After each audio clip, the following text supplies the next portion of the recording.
KF-21 보라매에 대한 전 세계적 인기가 어마어마합니다. 인도네시아가 속이 뻔히 들여다보이는 언론 플레이로 KF-21을 깎아내리려 하자 배려 거꾸로 너도 나도 언니 대신 KF-21 개발 사업에 참여하겠다며 협력 의사를 타진하고 있습니다. 언니의 선을 넘는 만행에 이번에야말로 대한민국이 결단을 내릴 것이라고 추측한 듯한데요.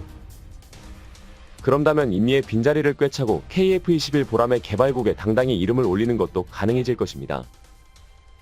대표적으로 폴란드는 이미 지난 2022년부터 노골적으로 KF-21 개발 사업 참여 의사를 표명하고 있는데요. 현재 폴란드의 의지를 보면 블락길 개발 단계는 아니더라도 블락기 개발 단계에는 참여가 확실해 보입니다.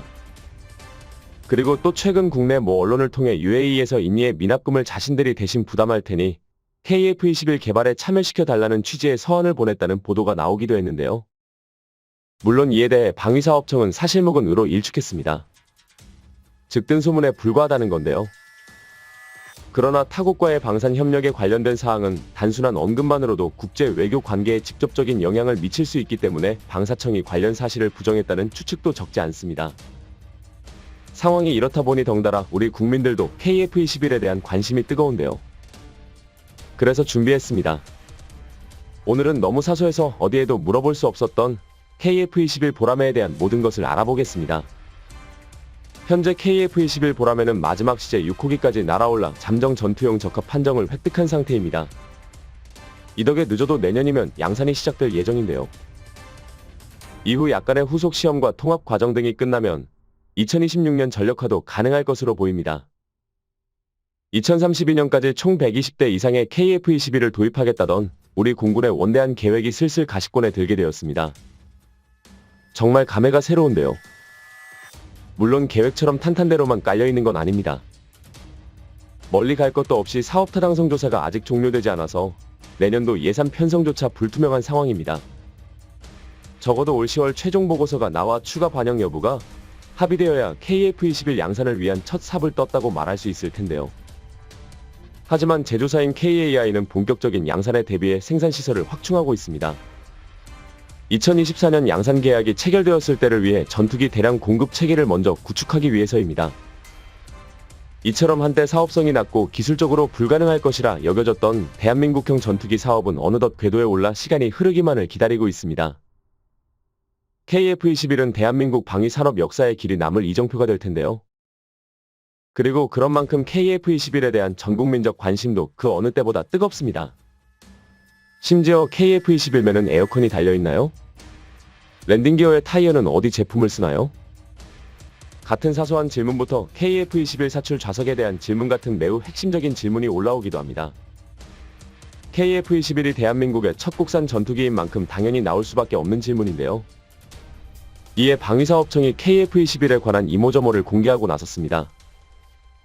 그중 가장 눈길을 끄는 질문 몇 가지를 정리해보자면 우선 에어컨에 대한 궁금증인데요. 과거 에어컨이 없는 군용 차량을 기억하시는 분들이면 전투기 역시 냉방 시스템을 갖추지 못했을 거라고 생각하실 수도 있을 겁니다. 그러나 현대 무기 체계의 에어컨은 단순한 냉난방 시스템일 뿐만 아니라 일정한 온도와 습도를 유지해 병력의 전투력을 보존하는 매우 중요한 장치입니다.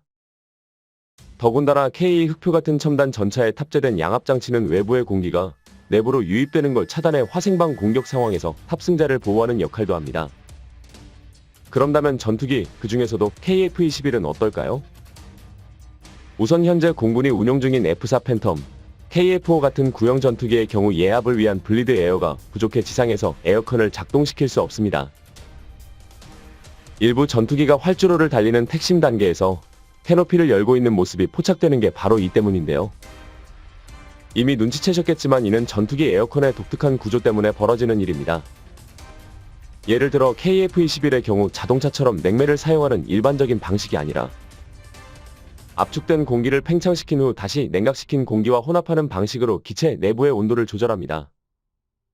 공기가 압출될 때 열이 발생하고 반대로 확장될 때 온도가 내려가는 물리학적 권리를 이용한 방식인데요. 공중에서 기동하는 전투기의 특성상 한순간의 방심과 결함이 대규모 인명사고로 이어질 수 있기 때문에 기체의 안전성과 파일럿의 안녕은 가장 우선시되어야 할 조건입니다. 또한 파일럿이 최상의 컨디션을 유지할 수 있어야 제대로 된 전투력을 발휘할 수 있을 텐데요.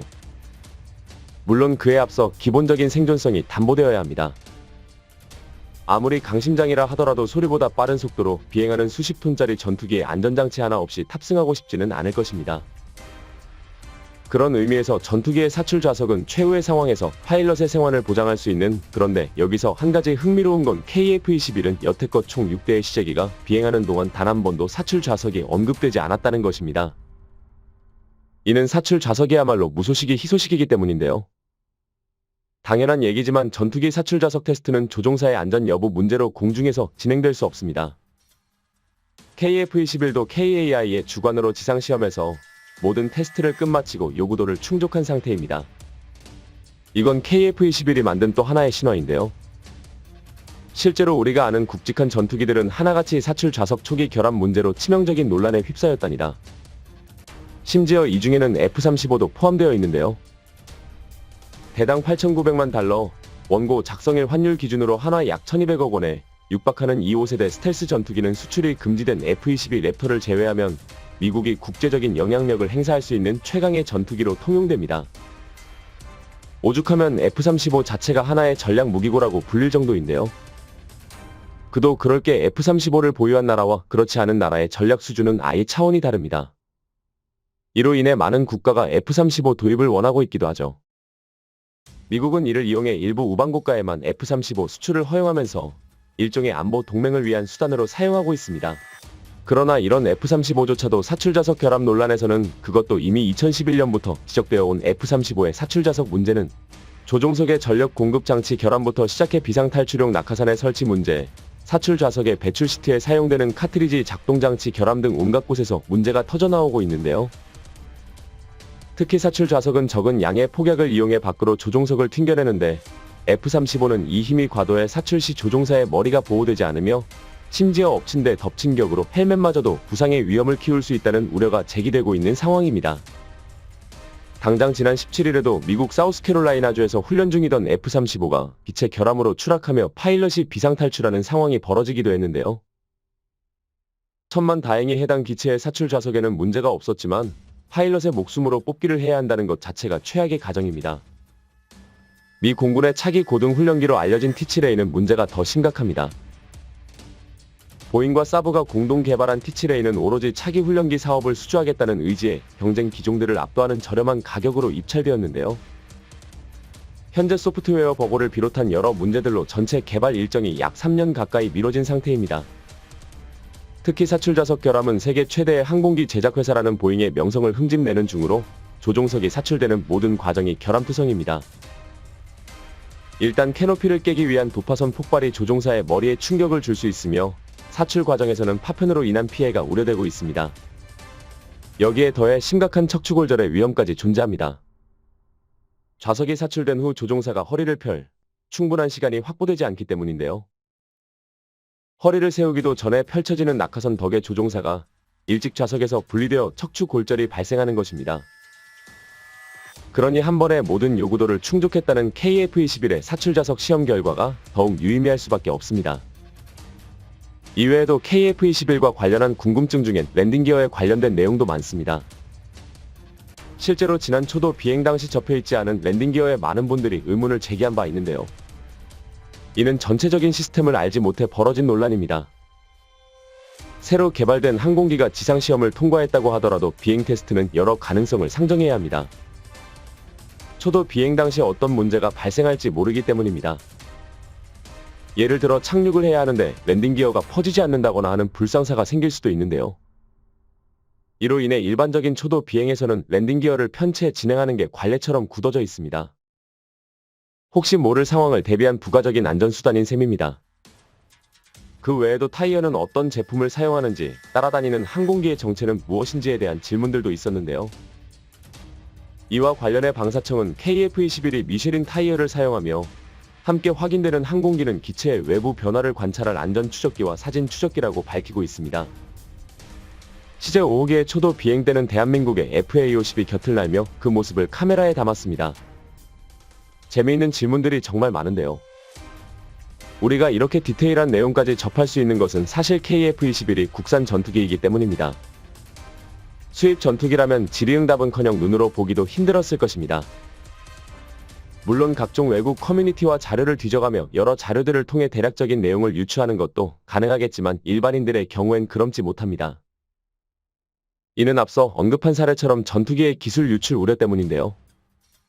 특히 미국의 경우 수출 전투기에 대한 기술 유출 우려는 가히 병적인 수준입니다. 일례로 F-35에 대해서도 엔진은 물론 그 외 항공 부품에 이르기까지 정비가 필요할 때마다 오직 미국을 통해서만 충원하도록 하고 있습니다. 즉, 아무리 간단한 문제더라도 제조사인 로키드 마틴의 기술자를 기다려야 한다는 것입니다. 수천억 원을 들여 도입한 전투기에 한 번 뜰 때마다 엄청난 예산을 쏟아부어야 함에도 정작 모든 사후 관리는 미국에 일임해야 하는 어이없는 상황인데요. 이쯤이면 전투기를 구매한 게 아니라 대여한 것이나 다름없는 상황입니다. 보안 문제로 어쩔 수는 없다고 하지만 이 탓에 F-35의 목표 가동률은 75% 남짓인 수준입니다. 낮은 수치는 아니지만 만족스러운 수준이라고 할 수도 없죠. 그런기 때문에 국산 전투기가 필요한 것입니다. KF-X 사업 초기 대한민국의 초음속 전투기 개발 사업에 대한 시선은 그리 긍정적이지 못했습니다. 그리고 개발에 필요한 기술 확보 또한 요원하다고 평가되었습니다. 그러나 대한민국은 체계 개발이 시작된 지 겨우 수년 만에 4.5세대 전투기 개발에 성공했고 최종적으로는 5세대, 6세대 급을 바라보고 있습니다. 대한민국의 도약을 위한 플랫폼이 마련된 것입니다. 분명 아직은 다른 항공 강국들과의 기술 격차가 존재하는 것이 사실입니다. 하지만 그렇다고 멈출 수는 없습니다. 분명 지금의 노력이 디딤돌이 되어 목표를 달성할 날이 오고야 말 테니까요. 그날의 대한민국을 기대합니다. 시청해주셔서 감사합니다. 영상이 도움이 되셨다면 구독과 좋아요 부탁드리며 다음에 더 유익한 영상으로 찾아뵙도록 하겠습니다. 항상 함께해주시는 구독자 여러분 감사드립니다.